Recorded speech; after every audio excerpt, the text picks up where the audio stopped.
This is the One Step Better podcast.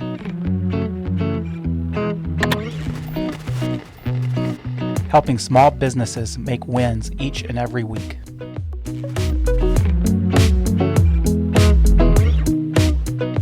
Hello, everybody. Welcome back to another edition of the One Step Better podcast. I am Mike Schaefer. With me today, co-hosting our great friend, Greg Henderson. Greg, thanks for coming on board. Absolutely. Thanks for having me. Always. We also have another special guest today. We are joined today by Nick Bonitatibus, which is probably my favorite name to say Ever on this podcast. Yeah. Bonitatibus. Nick, thanks for joining us. Nick is owner, founder of Digital Champions. Really helps home care industry find ways to build their online presence, market themselves, really grow a following and do better business. We're going to talk through some of the ways in which that helps the home care agencies get seen by some potential employees, how it helps home care agencies get seen by potential clients across the board. And so, Nick, thank you for joining us. We really appreciate you taking some time out of your day to meet with us. Absolutely. Thank you so much for having me. Any opportunity to be able to talk about this kind of stuff, I love. So I'm confident you guys will enjoy what we dive into. Awesome. Tell us a little bit about Digital Champions, how you guys got started, what you're focusing on today. Yeah, absolutely. So my name is Nick Bonitatibus, which you nailed, which is not easy to do. So applaud you for that. And I'm the owner and founder of Digital Champions. And really my goal is helping home care businesses to attract clients, referral sources, and caregivers. It's a very unique audience where you have three different people that you're trying to attract. And, when it comes to really leveraging all of the tools that we have at our disposal, video is one of the most impactful thing. And so I help my students to not only step out of their comfort zones a little bit and maybe address some fears that they have on getting on camera, but in addition to actually the strategy and techniques that they can do to make it more simplified, that actually drives results. What made you get into this space? Yeah, so my first job out of college in 2014 was with a company called Hurricane Marketing Enterprises. And basically what they were doing is helping home care businesses in their sales and marketing. And it was very specific into where to go and very focused on more like direct referral marketing. And I came in as the media coordinator, eventually advanced. I was there for almost 7 years. And through my time there, I was doing a lot of the social media and video for that company. And in 2016, I was given the opportunity to actually speak on stage at their event. And this is when I was, it's like 23 years old. And here I am about to go up on stage at a paid event where I'm half the age as most of the people in the room and have to talk for 20 minutes, which felt like an eternity to have to go up there and specifically talk about, social media marketing. And what was so amazing in that moment is I didn't really know what the expectations were. I really just thought, hey, if I speak on stage, they'll have to pay me more, it'll help me advance me in my career. And when I stepped off that stage, it was a moment that I knew everything was about to change for me. I knew that I wanted to speak more. I wanted to speak longer. I felt this is where I belong in teaching and coaching people. And so I continued to speak at these events, building my own audience until eventually I took the leap into starting my own business to really dive into this more, because I couldn't properly serve the audience if I was only speaking at these events 3 times a year, and then the rest of the time I was doing my, day job basically. But I really wanted to go all in to help people to be implementing these things, because I've seen what it's done for me when I started making videos, and not only the results of building my online brand, but also just the personal growth that happens when you put yourself out there for the whole world to see you and to be judged. And now it's my mission to help other people to step out of their comfort zones, to share their message, to share their voice so that they can be seen, they can be heard, and they can make an impact with the knowledge that they have.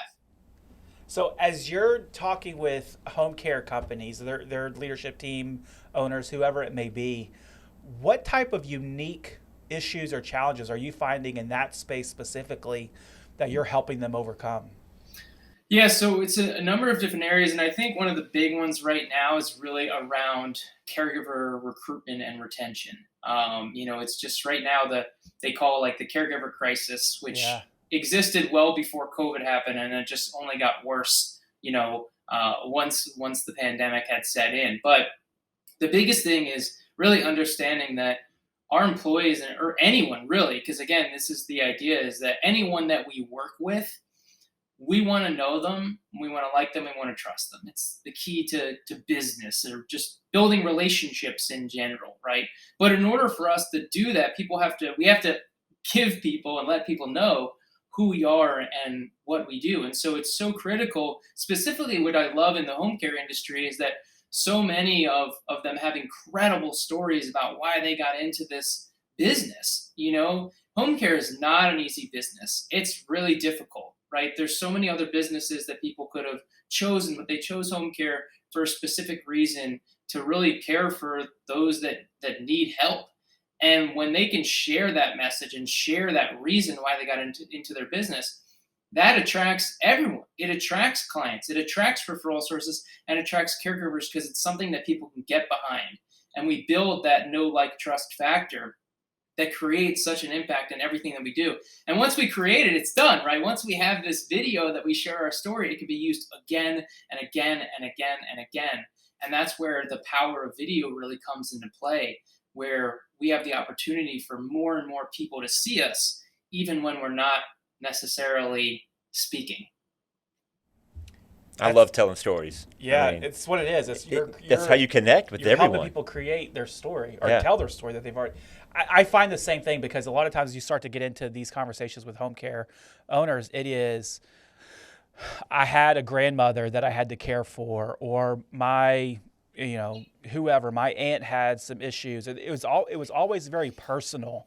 It wasn't just, I knew that I wanted to be a business owner and this happened to be the space I fell into. Right. I haven't heard that story yet. Nope.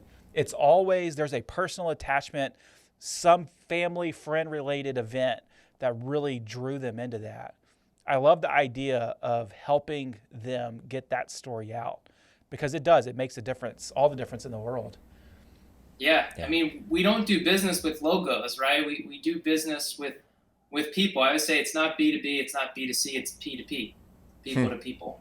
Yeah. And that's what really is happening here, is letting people to see who you are as a person. And like you said, those home care stories, I mean, some of them, it was either a really good experience that they had, but often a lot of times it was a really poor experience that they had when either searching for care, and it's like, hey, I can do better. Somebody needs to do better. I'm going to do better.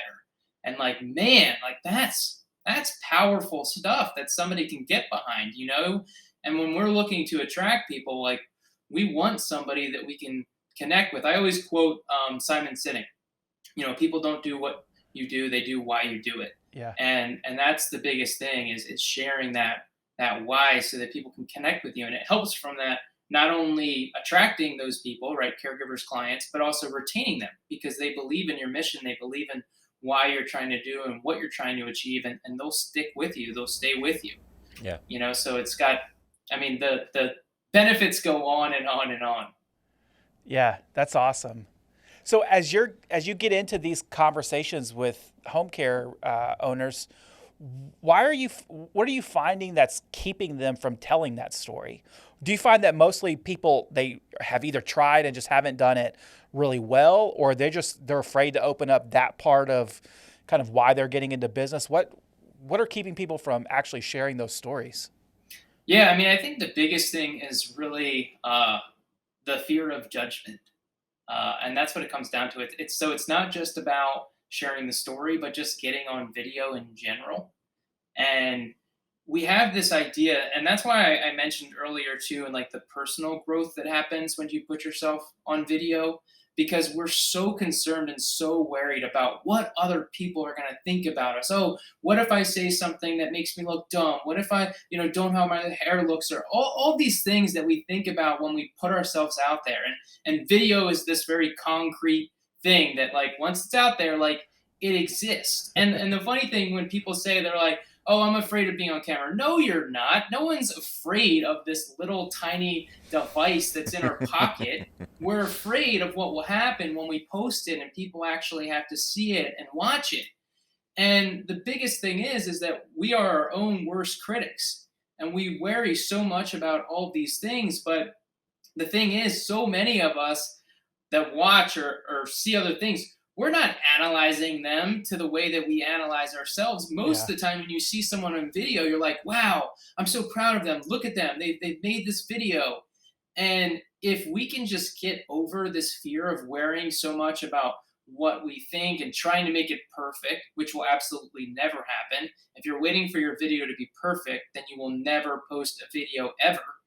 I don't even watch my videos anymore. Like, I just record and I post because it's just, I'm past that.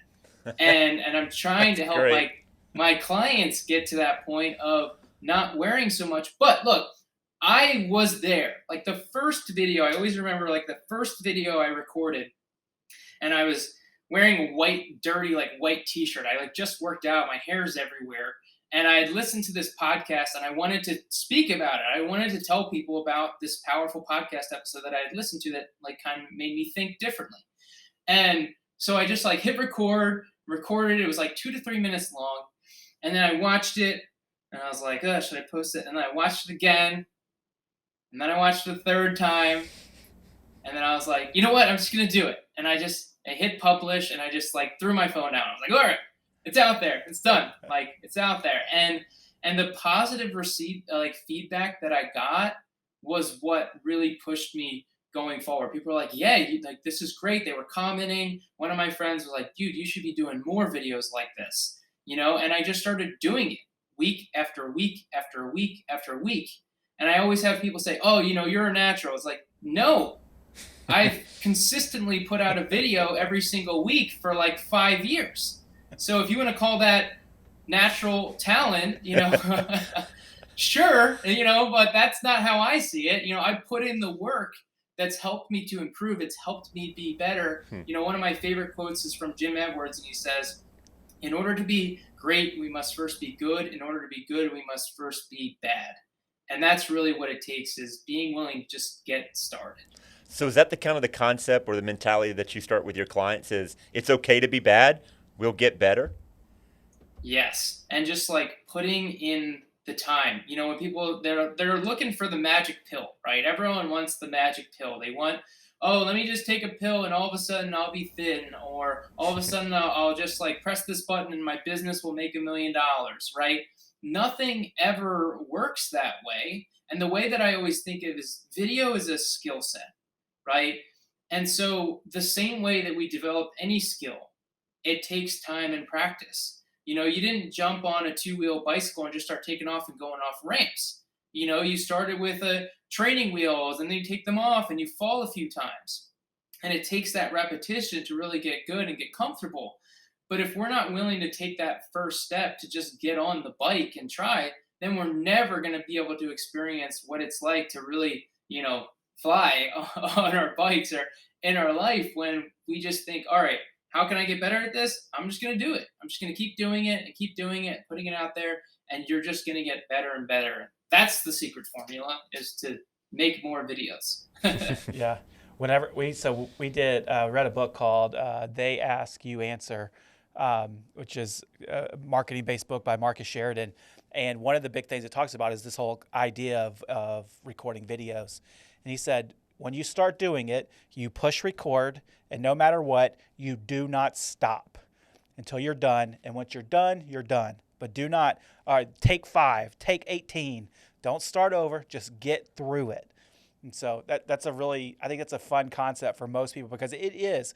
I've done public speaking for, goodness, probably 15 years now. And I can look back when I first started, and it was a train wreck. The first time I ever got in front of a crowd I was 26 years old, somewhere around there. And it was a crowd of maybe 40 people. So not a huge crowd, but it was in front of a crowd. And at one point in my entire talk, I remember thinking, somebody is about to come pull me off the stage because it is so bad. And it was terrible. The guy that like had my mentor afterwards, he was like, I was pretty close to pulling you off that stage. I appreciated the candid feedback, but it's one of those things that it just takes time. It's the reps. You cannot teach reps over and over and over again. I was very fortunate. I was asked to go back to my alma mater in high school and speak at Veterans Day, and full auditorium, right? So I'm super, super encouraged, but super stressed out at the same time. And I remember speaking for about 15, 20 minutes. And I remember 5 minutes in looking at the front row, and the guy's like, dead asleep. I was like, okay, I guess it wasn't good. That's the good thing about video is you don't actually have to watch That's your right. people fall asleep while you are playing it, right? Yeah. Yeah, and I think you hit the nail on the head. You said people aren't afraid to be recorded. They're not afraid of putting a phone in their face and taking a video. They are afraid of what the potential backlash is. And it's that fear that is, Crippling. I need to, it can be because I need to start over because, I know that didn't sound as polished as I wanted it to, or I know that I used, that instead of then, or, wrong word or whatever. I know that. Well, it took me a while to learn this is it doesn't matter what I think necessarily, because in the hands of a good editor who can piece that stuff together, who thankfully Anna does a phenomenal job at this, is it turns out to be like, wow, that looks fluid. You can't even I'm good with this. That's right. But it takes a while to trust that stuff can get fixed in the editing process because you do. You know what? If by chance this goes viral and we have millions of views, there's going to be some critics that are going to just shoot holes in everything. And those few critics, that is extremely unlikely to ever happen, can hold us back from ever getting in front, pushing record, and telling a story. Yeah. Absolutely. Yeah, and it's funny too because so often we focus on the thing that could happen as like the negative thing, which is funny as like working with entrepreneurs. It's like you had the fear of starting your business, but you did that anyway because you saw like, what if it works? What if it's amazingly successful? And so like there's so many elements in our own lives, in our own personal, but also with video in this case, is like, what if it does work? What if it's amazing and it takes off and like so many people see it and they watch it and it drives more business, drives more caregivers your way? Like, are we even thinking about that option? Because we have a tendency to just focus on all the negatives. Like, what if it bombs? What if I sound terrible? All of these things that come with it, instead of focusing on, hey, what if it works? Do you find yourself kind of leaning towards more culture videos in the past? So, there's a lot of elements to this in strategizing like the different types of videos that we can create. And I understand that there's a process in like which video to start with. And so one of the first one is the why video, which I talked about. The next one is what I call like just our recruitment video. And that's focused on social proof. So like when it comes to anything, I can stand up here, right, myself, and I can say, I'm the best company ever. I'm amazing. You should work with me, right? That's one option. Or you can go to my website and you'll see 20 plus videos of all these other people talking about how great I am. Which one do you think is going to be more impactful? And so the recruitment video is really focused on getting caregivers, any employees, to talk about how much they love working with your company and what their experience has been and the transformation that they've been able to achieve. Because no one's going to sell better than like your people selling for you. And so that's like step number 2. I do recommend like culture videos, but I try and start, one thing at a time. More often than not, you can get a good feel of what the company culture is like based on the testimonial answers that they're saying. Right.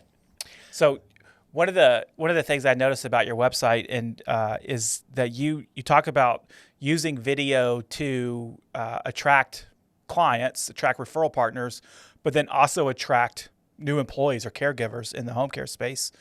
Do you find that most of the people that you're working with, that's where they're starting from, is the idea that video is going to influence their hiring or recruiting process? Or are they more in line with what does this look like to attract really new revenue, whether that's through referral partnerships or new clients?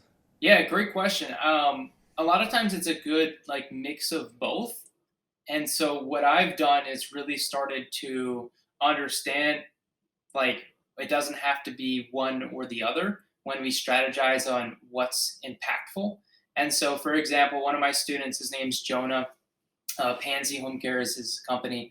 And one of the things that he started doing, and I had asked him, hey, like, what do you want to be known for? What do you want to, and a lot of times when people think of this, they think of, oh, I want to have the best care. It's like, no, it's not a good answer. Everyone, says or has that, oh, we have the best employees. Yeah, no, you don't. But it's more so about the care that you want to provide. And so for him, he wanted to be known for dementia. And so he started creating a bunch of content specifically around dementia. I mean, and again, you could hours, days of content around dementia.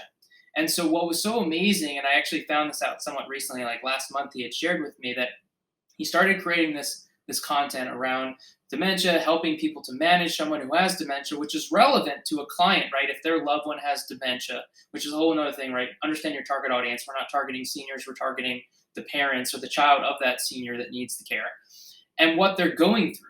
And so what was amazing, what happened when he started creating this content is he had a caregiver that went to a facility and was working with other caregivers and happened to be working with a dementia patient. And one of the other caregivers asked that caregiver, hey, like, how do you know all of this stuff? You're doing such a great job with this patient.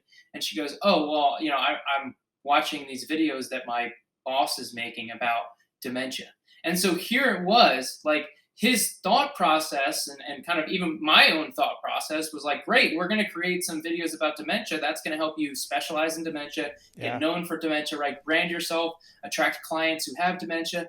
But then here it was, one of his caregivers watching the video, right? And then sharing it with another one of the caregivers that is looking to potentially attract. That's right. And so it wasn't even like he had pushed it out, which obviously we should, and that's something that I've brought into my program too, is like, hey, share these videos with your caregivers. But again, it just goes to show you that when we think and we work smarter, not harder, in understanding that this industry is complex, that we have multiple audiences, is that when we lead with education, this education is going to be impactful for all of our audience.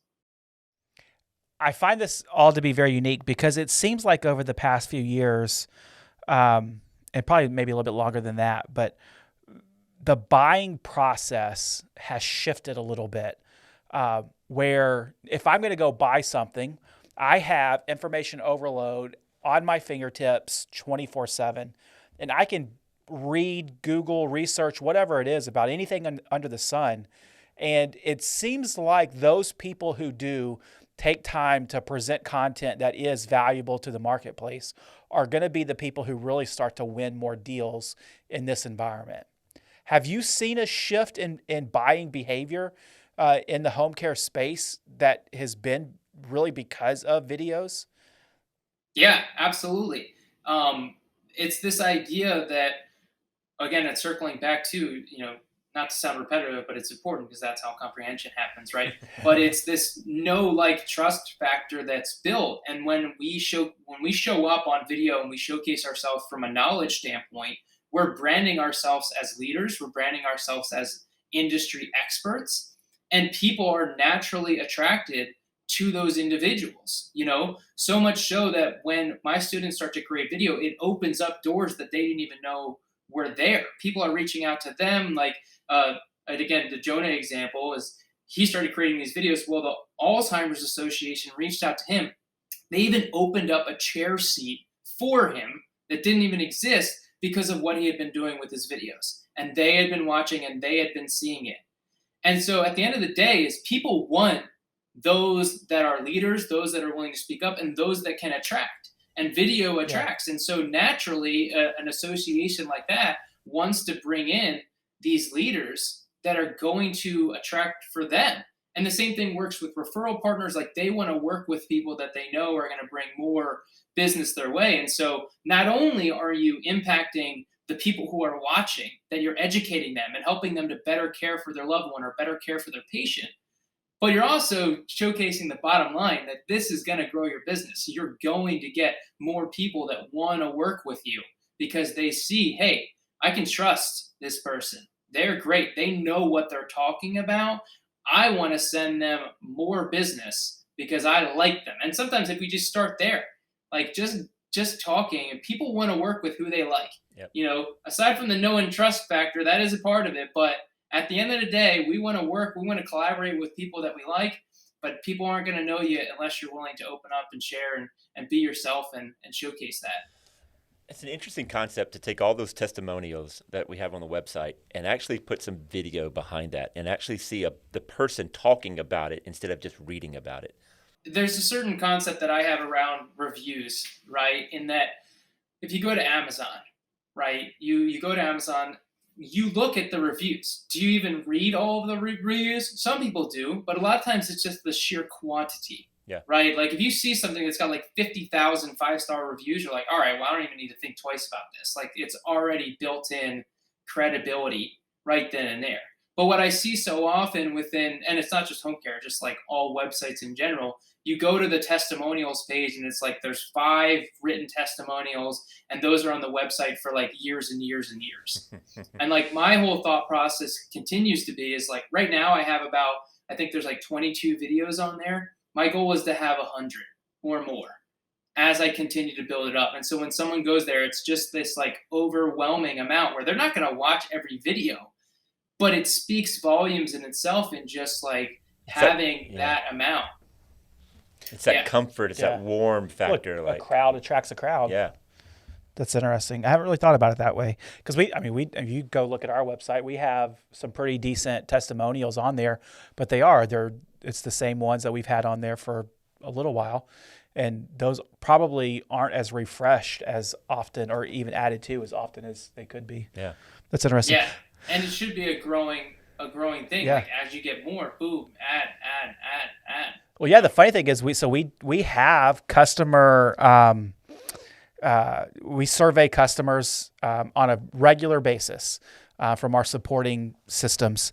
And we have all the taglines of, hey, I love working with Casey. She's so awesome. Or, whoever did a fantastic job. But getting those shared is not always as easy as, or probably not as regular as it should be. So that's a good takeaway. Yeah. So Nick, I'm going to ask you probably a question that you get asked all the time by home care owners, and that is, how often should I be posting this type of content? Great question, and you're right. I do get it often, and I'm going to give you one answer and then the second answer. And so the first answer is consistently. And that's a very broad aspect because so often we want to, and I lead with that because so often if I give you the answer, which I will in a second, then we try to do that and then it becomes overwhelming and then you stop and then you don't do anymore. And so I would rather you post once a month and do a video once a month than to post 4 in 1 week, in 1 month, and then never post again. Yeah. And so generally I do recommend to my clients that you're either posting once a week or once every 2 weeks. And what's amazing is that, and I am one of my first clients, and I love it because again, you got to love your first students and true students of the program. They did it every 2 weeks. Did they skip? Yep. Did they miss? It's cool. No worries. But then they jumped right back on and they created more and more. And now I look at their channel and I see what they're doing. And now they've got like 100+ videos that have accumulated because now it's been, years, I forget exactly how long when I started with them, but you just see this massive library and you may think, oh my gosh, that must've took forever. Or it's like, all they did was they were consistent. They did it for 2 weeks. If they fell off, they came back to it and eventually circled back. It's like sometimes they would have a month, 2 months where they didn't post anything, but boom, they jumped back. And so my answer is just consistently, whatever that means for you, that you feel that you can do it without feeling overwhelmed and stressed out, so that you can continue to show up for your audience and let time be your best friend, so that just continues to build and build and build. Yeah, that's awesome. I struggle with the consistency part. There's a million things going on. It's like, oh, this is a great idea. I want to go run in full force that direction. And then it's, oh, man, I need to do it again. I forgot. Or so that's a good reminder. Do you feel like there's one platform that you use primarily with this space, or do you just, hey, it's everything, everyone, right? So it's really important to understand. I always share this quote, is like, you don't build property on borrowed land. And so it's important that we're not so focused on like one platform, and that we're consistently building our audience. And I do this whole thing with like generating leads or getting people's email lists. But when it comes to an actual, like, what platform, there's three, I'll say, within the home care space, to making sure that we're properly utilizing everything. So the first one, obvious one, YouTube. It's owned by Google. It's the second largest search engine behind Google, which is owned by Google, right? And so it becomes like our streaming platform, right? We live in this world. I mean, it's YouTube TV. It basically is its own TV streaming platform, or it is. And so that becomes our library where we can build up, we can direct people to, and then embedding our YouTube videos onto our website, which also increases SEO. Then the other aspect is LinkedIn and Facebook. And I personally believe that LinkedIn is so underutilized, in the sense that it's the one place that you can actually see where somebody works. And so the LinkedIn is really for those referral sources, because we can actually connect, we can get in front of these people that we want to get in front of. When we're collaborating with somebody else, right? People are seeing us, and then we're getting in front of a whole new audience. Like when you comment on somebody's LinkedIn, it's like, boom, all of your connections now see that. And so it has that collaborative element that doesn't happen as much on like things like Facebook. However, the reason why I still love Facebook is because at the end of the day, LinkedIn still has this like, oh, I'm wearing a tie on LinkedIn. Like it's, super professional. And people don't necessarily hang out on LinkedIn like they do on Facebook. And so it's really important that we understand that we go where people are. And so it's such an amazing tool when you're actually, and I always share this too in regards to like connecting and networking, is that we connect with people on Facebook and other social media sites to build those relationships. Yeah. Right. Yeah. Greg, you and I, we connected on LinkedIn, boom, we started engaging. Next thing you know, here we are having, on the podcast. Right. So it just goes to show you like what can happen when you reach out and connect with someone, and then you can build and nurture a relationship based on engaging with what they're sharing. That's how relationships are formed, is through those, and then it creates more conversations, and which again then expands and grows and creates the business. So those are like the three, but I will say YouTube is number one in this case, because the one difference between YouTube and every other platform out there is that your best videos continue to succeed. Whereas like if you have a great video, let's say on Facebook or LinkedIn, right? Like it goes to the news feed and then it's gone. Buried. And so we lose that. Whereas YouTube continues to resurface your best videos so that it stays top of mind. And then you continue to get more and more views on that best video. And one video can do absolute wonders for your business. Yeah, that makes a lot of sense. So when you're coaching your clients through this type of stuff, do you have some metrics or measurables of, when you're posting videos early on, you're going to expect this to be based on, are you measuring that based on views, engagement? How do you know when this stuff is actually working for your clients? Yeah, so that's a really good question, and there's kind of two answers for that. I just cop out of everything, right? No. But the first one is really understanding that likes and comments are not a good metric. They're actually like the worst metric, because in reality, like 10% or 90% of people on social media platforms don't actually like or comment anything. They're just there watching, viewing, and seeing things. And so engagement, and this is kind of like technically engagement is very important, but when people think of engagement, they think likes and comments. But that's not actually what engagement is. Engagement comes with a whole number of metrics, right? So like engagement could be, let's say you post a long form post on social media. If people are reading that, that's considered engagement. If people are stopping on the feed, if they're viewing the video, that's considered engagement. But views isn't necessarily a good metric either.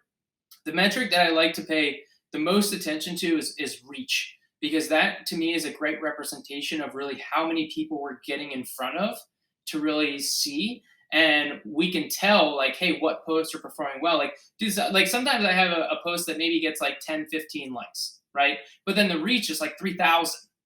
And so it just goes to show you that there's a lot of people that are watching and looking and not necessarily liking and commenting. And when I first started creating videos, I would have all these people, whenever I saw them in person, they'd come up and they'd say, Nick, I love your videos. And I'm like, really? You've not once ever liked or commented any of my videos. Like, I had one person come up to me. I used to play like rec football back when I lived in Philly. And I went up and I was talking to her because her brother-in-law had told me like, yo, you got to go talk to her. She like watches all your videos, you know. So I go over to her and I'm like, hey, how's it going? She's like, I just got to say, like, I love your videos. I watch them every week. You know, I even share it with my students. I was like, you know, it just like hit so deep. I didn't care that she didn't like or comment. The fact that she was watching and then passing the messages on just goes to show you the level of impact. And that's where like the second answer comes in, is that you can't always measure like impact in what you're creating. You know, there's not like, you know, sometimes I have clients come to or, you know, prospects, they're like, what's the ROI? It's like, that's a difficult question to answer, because there is certain elements of like really tracking. Let's say, hey, you put out this video, you're driving people to a lead magnet. Now you can see like the videos drove traffic and you're able to collect these leads, then see if those leads turn into customers, right? That's like a more formal way of tracking it. But at the same time, it's hard to know, right? Like you put your about video, let's say, on your website, and then somebody calls you, right? You don't know whether or not, like, you're not asking, oh, by the way, did you watch our about video? You know, so it's a hard metric to understand, but it's more so like there's a confidence that comes with understanding, like, hey, people they prefer to watch video over any other medium, right? There's a stat I always share that when it comes to social media, that video is shared 1,200% more than text and images combined. And if you think about like TikTok, right? TikTok's becoming all popular, right? Well, what about Vine? What happened to Vine? You know, what was that? It was video. Video, the medium, is not changing. These platforms may change, but video continues to remain the most popular medium. I mean, TikTok is only video. There's literally nothing else. So it just goes to show the importance of developing those video skill sets. Yeah. Well, that's awesome. Nick, this has been a really good conversation. I've really enjoyed it. As we wrap up here, we always like to ask everybody that comes on the podcast one question. I don't know if you got prepped ahead of time. I hope so. But what's one thing that you've been using in your life, either personally or professionally? It could be a book, software, an app, anything that you've been using personally or professionally that you have seen to help you and that you would like to share with others. Love it. Absolutely. Yeah. It's funny because I was prepared for this, but I wouldn't have need to be. That's what I want to highlight, because I would have said the same answer anyway. And it is that, look, in life, there's a lot of crazy things that happen, and we have a choice to focus on like what we want to focus on. And naturally, a lot of times we tend to focus on the negative things that are happening in our life. And so the number one thing that you can do that will dramatically increase your happiness and your overall joy in every single day that you do is by creating a practice of gratitude and actually having a gratitude journal every single day. Because when you take the time to focus on the things that you're grateful for every single day, every single morning, it's actually rewiring your brain to start to see the positives, where it becomes your natural default setting, where you look around and you start to see the positive. Like some of my friends like joke, because sometimes it just comes out and I'll say something, you know, and they're like, oh, Nick, you're just always seeing the positive things. And when I look back, it's not a trait that I necessarily was born with. It was something that I practiced at and was able to develop. And I just firmly believe that as simple as taking a few minutes a day, writing down 3 things that you're grateful for can dramatically change your life, because it worked for me and I know it can work for you. I love that. Hunting for the good stuff. Yeah. Well, Nick, I am grateful that you have come on our podcast to talk to our listeners about the impact of video and how you help home care agencies implement some strategies around that. Nick Bonitatibus, Digital Champions. Tell our listeners where they can find you, and we'll wrap up. Absolutely. Yeah, my website's thedigitalchamps.com. If you go on there, there's actually a free training that you can go ahead and watch. It's a little over an hour that if you like this, you're going to get even more knowledge and insight, and it's free. So what do you got to lose? No complaints about that. Again, Nick, thanks for joining us. We really appreciate you taking the time out of your day. Hope that you have nothing but the best day ahead. And again, thank you very much. Thank you so much for having me. Greatly appreciate you guys. It's been a pleasure.